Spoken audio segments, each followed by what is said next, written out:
أكلة النهاردة أكلة مميزة جدا والكل بيحبها. النهاردة هنعمل شوربة الكوارع المخلية. هنعملها بطريقة جميلة جدا، وازاي تطلعي منها شوربة جميلة جدا ولونها ممتاز، وكمان مش هيبقى فيها أي نوع من الزفارة. يلا معايا نشوف الفيديو، بس تابعي للنهاية علشان تستفيدي. ولو كملتي معايا الفيديو لايك وشير وسبسكرايب. ولو لسه بتتفرجي على القناة، أنا هند سليم ودي قناتي، اعملي اشتراك وفعلي زر الجرس علشان يوصلك مني كل جديد.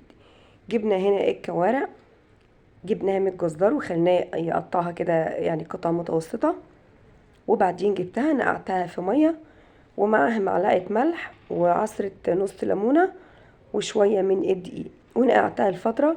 وبعدين باخد المية بقى بدلقها وبشطفها كذا شطفة لغاية المية ما تبقى معاكي بالشكل الصافي اللي انت شايفاه قدامك ده. غسلناها كام غسلة، وبعدين بقى ناخدها على النار. معايا بقى هنا حلة على النار فيها مية بتغلي زي ما احنا شايفين بالشكل ده. وبعدين هنجيب الكوارع وهننزل بيها في قلب المية بتاعتنا المغلية. نزلناها كده كلها بالشكل ده اهي. هنبدأ اننا نغطي عليها ونسيبها على النار على نار عالية حوالي ربع ساعة.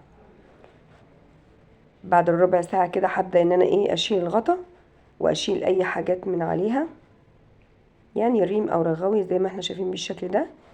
هننزلها من عليها واسيبها 10 دقايق كمان بالشكل اللي احنا شايفينه قدامنا ده. وبعدين هغطي عليها الحلة واسيبها 10 دقايق كمان زي ما قلنا.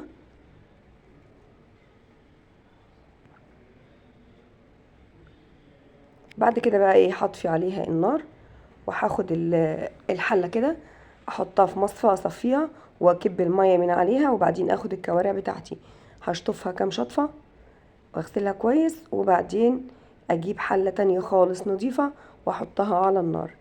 احط كده 4 معالق من الزيت ومكعب من الزبدة، او لو عندك سمنة بلدي ممكن تستخدميها عادي. هسيح كده السمنة مع الزبدة مع الزيت، وبعدين بحط الكوارع بتاعتي بعد ما غسلتها كذا غسلة. حطيناها كده بالشكل ده، وهبدأ ان انا اشوحها. وتركات التشويح بتاع الكوارع بتدي طعم جميل جدا، وكمان بتدي لون مميز للشوربة. معايا هنا بقى بصلاية، ومعايا طماطمايه، ومعايا كام شريحة من الجزر، ونص قرن فلفل، مع حبهان ومستكة ورق لورا وعود قرفة خشب وحب من الفلفل الاسود وفلفل اسود ناعم. هنزل بيهم كده، وبعدين ابدأ ان انا اشوح الكوارع مع التوابل والاضافات اللي انا ضفتها البوكيه جرنيه بتاعها، وبعدين اقلب كويس لمدة يعني 10 دقايق. وبعدين يكون معايا هنا مية مغلية، انزل بالمية المغلية على الكوارع. ما تحاوليش بقى ان انتي تزودي او تنزلي بمية باردة، لانها هتجلد معاكي وهتأخر عملية السوا. التشويحة دي مهمة جدا، بتدي للكوارع لون مميز وطعم جميل جدا، وبتفرق معانا في لون الشوربة جدا. نزلت بالمية المغلية معايا زي ما احنا شايفين بالشكل ده اهي. وبعدين هسيبها على النار، هغطيها واسيبها على النار لحد ما تغلي معايا غلوتين. بعد ما تاخد غلوتين هبدأ ان انا اشيل الغطا واشيل اي رغاوي من عليها او ريم. بس بعد الحركة اللي احنا عملناها دي، ان احنا غلينا المية وكبيناها ونضفناها وغسلناها وعملناها في حلة جديدة، مش بيتكون عليها اي رغاوي او اي ريم.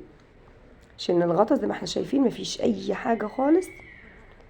هبدأ ان انا اغطي عليها وهدي النار عليها شوية علشان تستوي براحتها وتستوي اسرع بالشكل ده. هسيبها بقى على النار كده تاخد راحتها. بتاخد معايا على النار من ساعتين ل3 ساعات، ده حسب نوع الكوارع برضو. بعد ما استوت يا جماعة، بعد المدة اللي احنا سويناها فيها وبعد ما استوت، ادي شوربة الكوارع شكلها جميل جدا تحفة. شايفين الشوربة قدامكم لونها مميز جدا، ومنزلة يعني البهريز اللي في العظم واللي في الكوارع، شكلها مميز جدا وجميل جدا. نسيت اقول ان انا حطيت فص ثوم في الشوربه في التوابل قبل ما وانا بضيفها يعني. بس نسيت حقيقة. ابدا ان انا بقى ايه اطفي على الشوربه واسيبها كده شويه معايا لما تبرد، وابتدي ان انا ايه اظبط ملحها الاول، اقلبها تقلبتين وبعدين اسيبها لما تبرد معايا، وبعدين هبدا ان انا ايه اصفيها. شايفين الشوربه لونها عامل ازاي؟ منزله كل البهاريز اللي جواها.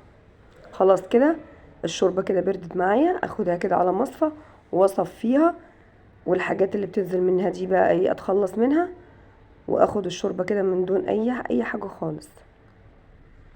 بقت معايا بالشكل ده. وادي الكوارع كمان، وبعدين هاخد الكوارع كده انضفها كده وافصلها عن الشوربه واحطها في طبق، علشان ايه بعد كده هنبدا نقطعها قطع صغيره ونخليها كمان. وادي الشوربه شكلها جميل جدا، تحفه بصراحه. وادي الكوارع معايا، هبدا ان انا ايه اخليها. لو انت حابه تقدميها بالشكل ده مفيش اي مانع، لو انت حابه تخليها تقطعيها قطع صغيره مفيش اي مانع. خدناها بقى بالشكل ده، وهاخدها كده هقطعها قطع صغيره زي ما احنا شايفين كده. لما بتقدميها وهي قطع كبيره بتلزق في الايد وبتعمل يعني بتبقي مش متحكمه فيها. انما كده بتقدري ان انتي تحطي في الطبق وتطلعي القطع الصغيره في المعلقه على قد يعني ايه قطمه كده. اخدنا بقى القطع الكبيره اللي هي فيها العظم وخدناها كده منخلي فيها ونقطعها برضو قطع صغيره كده. بقى هتبقى جاهزه لانك تعملي بيها اي وصفه تانية، سواء هتقدميها شوربه بس او ممكن تقدميها مع الفته، او تعمليها في طاجن وتدخليها الفرن. ده بقى هو السوى الاساسي بتاع شوربه الكوارع. بعد ما خلينا الكوارع حطيتها كده في طبق وضفت الشوربه عليها، وتقدري تقدميها بالشكل ده. جميله جدا ومفيده جدا يا جماعه ومغذيه جدا. وطبعا كلنا عارفين فوائد الكوارع ايه للجسم. تحفه جدا، لو جربتيها بالشكل ده هتطلع معاكي جميله جدا وممتازه. لو وصلتي معايا لحد هنا ما تنسيش اللايك وتشاركيني رايك في التعليقات.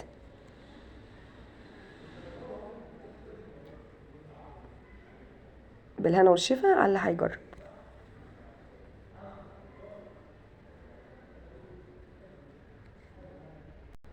طبعا الحاجات دي من اكلات عيد الاضحى، والعيد قرب يا جماعه. كل سنه وحضراتكم طيبين. يلا بقى خدي الوصفه كده اعتمديها وسجليها عندك، وشيري الفيديو على قد ما تقدري علشان تحتفظي بيها للعيد الكبير. كل سنه وانتم طيبين.